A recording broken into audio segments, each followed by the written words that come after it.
Hi friends. మనం ఈ సృష్టిలో ఆ, ఎన్నో కనుక్కోవాలని చెప్పి మనిషి చాలా రకాలుగా పరిశోధిస్తున్నాడు, చాలా కనుక్కోగలుగుతున్నాడు, చాలా సాధించాడు, చాలా గొప్పగా ముందుకెళ్తున్నాడు సైంటిఫిక్ గా. ఇవన్నీ కూడా రొటీన్ గా జరుగుతున్న విషయాలు. వీటికంటే భిన్నంగా మనిషి జీవ కణాల్ని ల్యాబ్ లో సృష్టించాలని చూస్తున్నాడు. వాటిని స్టెమ్ సెల్స్ అంటున్నాం. సో స్టెమ్ సెల్స్ సృష్టించాలని చూస్తున్నాడు.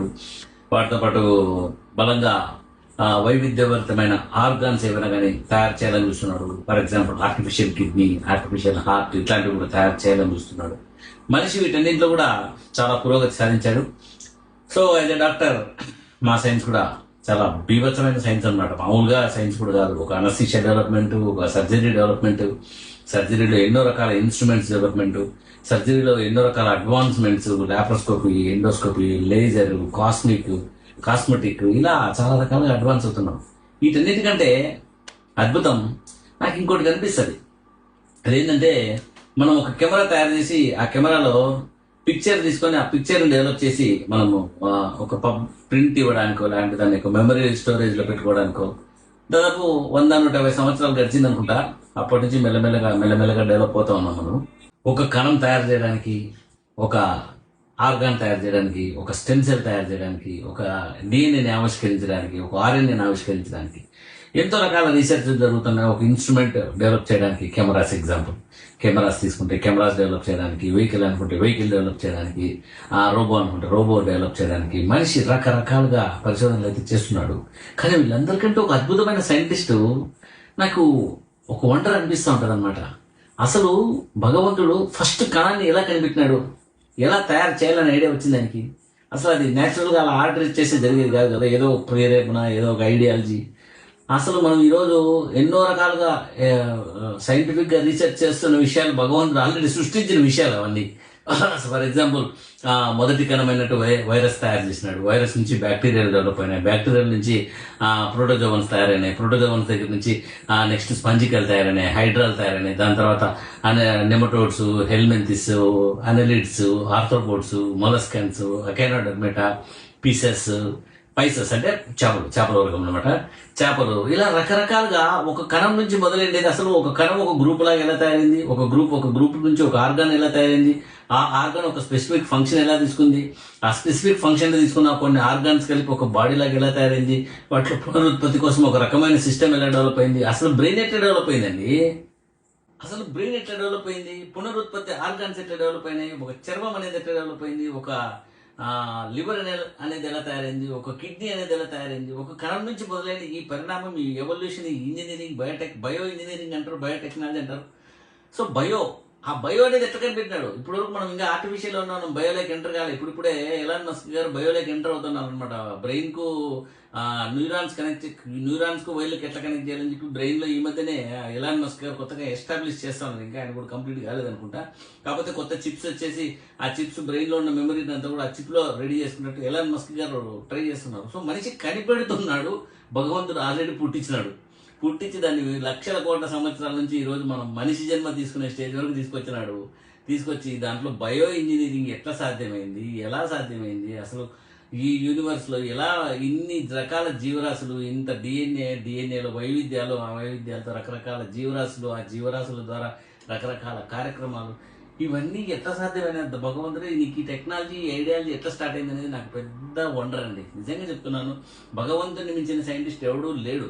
సో మనం భగవంతుని పట్టుకుంటే అసలు ఆయన ఎట్లా సృష్టించినాడో వాటిని అన్ఫోల్డ్ చేసి ఆ సైన్స్ నేర్చుకుంటే సరిపోతుంది. అంతే. సైంటిఫిక్ గా మనం ఏదైతే నేర్చుకోవాలని చూస్తున్నాం, సైన్స్ కంటే కూడా వండర్ఫుల్ స్పిరిచువల్ సైన్స్ అంటే భగవంతుని సైన్స్. ఆ భగవంతుని సైన్స్ లోకి వెళ్తే ఎన్నో రకాలుగా ఇప్పుడు మనిషి కనిపెట్టాలని చూస్తున్నాడు. కానీ మనిషి కంటే అంటే పురాతనంగా మన ఋషులు, మన యోగులు అనమాట. ముఖ్యంగా యోగులు, ఋషులు వీళ్ళు ఆల్రెడీ అథర్వణ వేదం, సామవేదం, ఋగ్వేదం, సామవేదం ఇవన్నీ కూడా రాసేసి వాటిలో ఎన్నో రకాల సైన్స్ సీక్రెట్స్ అన్ని కూడా చెప్పేసి దాంట్లో చాలా ఎస్టాబ్లిష్ చేసి పోయినారు వాళ్ళు. అట్లాంటి ఆల్రెడీ ఇండియన్స్ ఆ స్టెప్ లో చాలా అడ్వాన్స్డ్ ఉన్నారు. కాకపోతే ఇప్పుడు మనం రీసెర్చ్ చేయలేక ఫారినర్స్ చేసే రీసెర్చ్ గొప్పగా అనుకుంటున్నాం.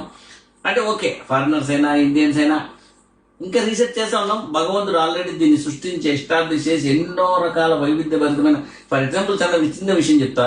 ఇప్పుడు నేను ఈ శరీరాన్ని తీసుకోవాలంటే అమ్మ కడుపులో తీసుకోవాలి. అమ్మ కడుపులో ఒక కణం రిలీజ్ కావాలి. ఆ కణానికి ఒక పురుష శుక్రకణం యాడ్ కావాలి. ఆ శుక్రకణం యాడ్ అయిన తర్వాత నేను ఎంబ్రియో లాగా తయారవుతాను. ఎంబ్రియో లాగా వచ్చేసి గర్భసంచిలో సెటిల్ అయ్యి గర్భసంచిలో చిన్నగా పెరుగుతూ వస్తుంది. దాన్ని ల్యాబ్లో ఇంతవరకు ఎస్టాబ్లిష్ చేయలేకపోతున్నారు. ల్యాబ్లో ఒక ఊంబును మదర్ ఊంబు లాంటి ఊంబును తయారు చేయలేకపోతున్నారు. సో ఆల్రెడీ చేస్తున్నా అంటే ఇన్విట్రో ఫెర్టిలైజేషన్స్ అవి వస్తున్నాయి కానీ బట్ మదర్ ఊంబ్ ఎగ్జాక్ట్ గా అదే టైప్ లో హార్మోన్స్ ప్రొడ్యూస్ కావడం, అదే టైప్ లో ఇవన్నీ తయారు కావడం, ఇవన్నీ కూడా ఇంకా కంప్లీట్ ఎస్టాబ్లిష్మెంట్ జరగడంలా. కానీ ఒక కుక్కలోను, ఒక పిల్లిలోను, ఒక ఎలకలోను, ఆఖరికి చాలా మైన్యూట్ జంతువులు చిన్న చిన్న కోతులు ఉంటాయి, వాటికి కూడా గర్భసించి పిల్లలు పుడతారు. అది ఎంత టెక్నాలజీ! కళ్ళు ఎంత టెక్నాలజీ, ముక్కు ఎంత టెక్నాలజీ, బ్రెయిన్ ఎంత టెక్నాలజీ, లివర్ ఎంత టెక్నాలజీ, ఒక గుండె ఎంత టెక్నాలజీ, లంగ్స్ ఎంత టెక్నాలజీ.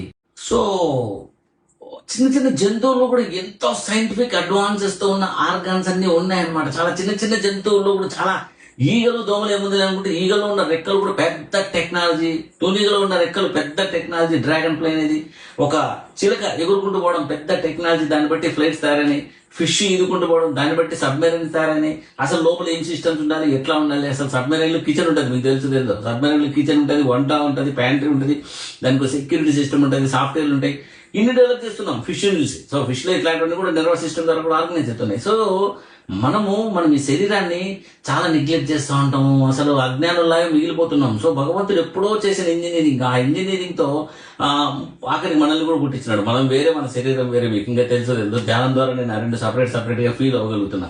సో మనం అనేది ఒక ఎనర్జీ, వీఆర్ ఎనర్జీ.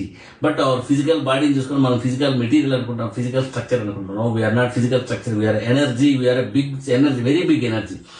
ఆ ఎనర్జీని ధ్యానం ద్వారా మనము రియలైజ్ కాగలం, మనం ధ్యానం ద్వారా లోపలికి వెళ్ళగలం. సో భగవంతుడు చేస్తున్న ఇంత పెద్ద ఆవిష్కరణను మనం సైన్స్ రూపంలో ఏదో ఎస్టాబ్లిష్ చేయాలని చూస్తున్నాం. ఆల్రెడీ భగవంతుడు సృష్టించిన దాన్ని ధ్యానంతో ఇంకా సింపుల్ గా ఎస్టాబ్లిష్ చేయొచ్చు. ధ్యానంతో అంటే ఒక 2 కళ్ళు తయారు కావాలంటే ఎంతో సాఫ్ట్వేర్ కావాలి. 2 కళ్ళ లాంటి కెమెరాలు పెట్టాలి, ఆ కళ్ళని తీసుకుని ఆక్సిపిటల్ లోపల పెట్టాలి, ఆ ఆక్సిపిటల్ లోపల నుంచి కనెక్షన్స్ రావాలి. తర్వాత చెవులకు కావాలంటే ఇక్కడ ఒక సెంటర్స్ పెట్టాలి. ఇప్పుడు ఏంటి సర్జన్స్ అందరూ కూడా మన ఆక్యులర్ ట్రాన్స్ప్లాంట్స్ అన్ని చేసి వాటిని బ్రెయిన్ కనెక్ట్ చేసి ఆ రకంగా శబ్దాలు వినపడేటట్టు ట్రైన్ చేస్తున్నారు, వాళ్ళకి ఫిజియోథెరపీ ఇస్తున్నారు, స్పీచ్ థెరపీ ఇస్తున్నారు. మనం కోల్పోతున్న వాటిని రీఎస్టాబ్లిష్ చేయాలంటే సైంటిఫిక్ గా చాలా చాలా చాలా చాలా కష్టపడాలి. కానీ భగవంతుడు చాలా సింపుల్ గా మనకు ఒక అద్భుతమైన శరీరాన్ని చేసినాడు. సింపుల్ గా మనం తినే తిండిలో రుచులు చూసన్నాం, మనం బతికేదానికి అది మన ఎనర్జీని, ప్రోటీన్స్ ని, విటమిన్స్ ని అన్నిటిని అనలైజ్ చేసుకొని తీసుకునే ఒక సిస్టమ్ ఆల్రెడీ ఉంది, కడుపులో ఉంది. విటమిన్ B12 టెర్మినల్ ఐలేంలో అవుతుంది, జిజనంలో ఓపెన్ అవుతుంది, కోలంలో ఓపెన్ అవుతుంది, యానస్ దగ్గర ఓపెన్ అవుతుంది. అన్ని కూడా యానస్ అనేది ఒక వండర్ఫుల్ స్ట్రక్చర్. మా పీడియాట్రిక్ సర్జరీలో యానస్ లేకుండా చాలా మంది పిల్లలు పుడతారు. అదొక వండర్ఫుల్ స్ట్రక్చర్. మనం ఎక్కడ మోషన్ వదలాలి, ఎప్పుడు గ్యాస్ వదలాలి, ఎప్పుడు లిక్విడ్ వదలాలి, ఎప్పుడు రెస్పాండ్ అవ్వాలి. అసలు సోషియాలజీలో మనం చాలా రెస్పాండ్ కావాలి. యానస్ కు మైండ్, సొసైటీకి చాలా దగ్గర లింక్ ఉందన్నమాట. సో మనం ఎక్కడ పడితే అక్కడ మోషన్ చేసే అగ్లీగా ఉంటుంది, ప్యాంట్లో కూడా పడిపోతే ఒప్పుకోరు. కాబట్టి ఒక అద్భుతమైన ఇండస్ట్రీని క్రియేట్ చేసేసినాడు భగవంతుడు. సో వాటిలో లేనప్పుడు మనం సైంటిఫిక్ గా దాన్ని ఎస్టాబ్లిష్ చేయాలని చూస్తున్నాం. కానీ భగవంతుడు మనకు ఆల్రెడీ అన్ని ఇచ్చినాడు. ఇంత వండర్ఫుల్ సిస్టమ్ తో నువ్వు బతకరాపోయే చెప్పి మనందరికీ కూడా పుట్టించి మనకి పంపిస్తే మనం తల్లి కడుపులో జన్మ తీసుకుని ఈ జన్మలోకి ఇక్కడికి వస్తున్నాం. ఈ జన్మలోకి వచ్చిన తర్వాత ఈ బాడీ విలువ తెలియకుండా బాడీని రకరకాల అలవాట్లతో చెడగొడుతున్నాం, ఆరోగ్యాన్ని చెడగొట్టుకుంటున్నాం, మనసును చెడగొడుతున్నాం. ఆ భగవంతుని పని చేయకుండా మనం చాలా టైం పాస్ చేస్తున్నాం, టైం వేస్ట్ చేస్తున్నాం. అంటే నేనేమంటున్నానంటే ఇది రియలైజ్ అయితే మనం కనుక ఈ బయో ఇంజనీరింగ్ అర్థం చేసుకుంటే భగవంతుడు మనకంటే ఎంత అడ్వాన్స్డ్ ఉన్నాడు, ఎంత పెద్ద సైంటిస్టు, ఈ సృష్టిని ఎలా తయారు చేశాడు, ఒక సమాజాన్ని ఎలా తయారు చేశాడు. ఈరోజు మనందరం ఈ విషయాలన్నీ రియలైజ్ కాక లైఫ్ను చాలా వేస్ట్ చేస్తున్నాం. జీవిత సమయాన్ని చాలా చాలా చాలా వేస్ట్ చేస్తున్నాం ఆటపాటలతోనూ. ఓకే, ఎంజాయ్మెంట్ ఉండాలి, హ్యాపీనెస్ ఉండాలి, అన్నీ ఉండాలి, బట్ పర్పస్ అండ్ వర్క్ ఆ రెండు కూడా చాలా అద్భుతమైన పనులు చెప్పి భగవంతుడికి పంపించినాడు. సో ధ్యానంతో ఇవన్నీ కూడా మనం మెల్లగా రియలైజ్ కావచ్చు. అండ్ ఆల్సో ఇంత గొప్ప సిస్టమ్స్ ని మనం మిస్యూజ్ చేసుకుంటున్నాం. చాలా మంది ఆరోగ్యాన్ని దెబ్బతీసుకుంటున్నారు, చాలా మంది తెలియకుండానే వాళ్ళ శరీరాన్ని చాలా దారుణంగా దెబ్బతీసుకుంటున్నారు, టైం వేస్ట్ చేసుకుంటున్నారు. సో నేనేమంటానంటే జీవితం చాలా చాలా చాలా విలువైనది, జీవితం చాలా అద్భుతమైనది. సో మనం అంతరంగంలోకి వెళ్ళి భగవంతునితో కనెక్ట్ అయ్యి ఆ సైన్స్ కనుక రియలైజ్ కాగలిగితే హ్యూమన్స్ గా మనం భూమి మీద అంతకంటే గొప్ప వైబ్రేషన్ క్రియేట్ చేస్తూ ప్రతి ఒక్కరిలో ఈ అవేర్నెస్ తీసుకొస్తూ సమాజాన్ని, మనలో ఉన్న నెగిటివిటీ నుంచి, సమాజాన్ని మనలో ఉన్న అనవసరమైన పోకడల నుంచి పూర్తిగా క్లియర్ చేసేస్తూ ప్రతి ఒక్కరము పాజిటివిటీ కోసము సృష్టిలో ఒక భగవంతుని పని జరిగేదానికి మనందరం కూడా కష్టపడి పని చేయొచ్చు. అది భగవంతుని ఆశీర్వాదంతో మీరందరూ కూడా హార్ట్ఫుల్నెస్ మెడిటేషన్ ద్వారా ఇవన్నీ నేను మెల్లమెల్లగా ఫీల్ అవుతూ వచ్చినాను. సో మిగతాది రేపు పార్ట్లో చెప్తా.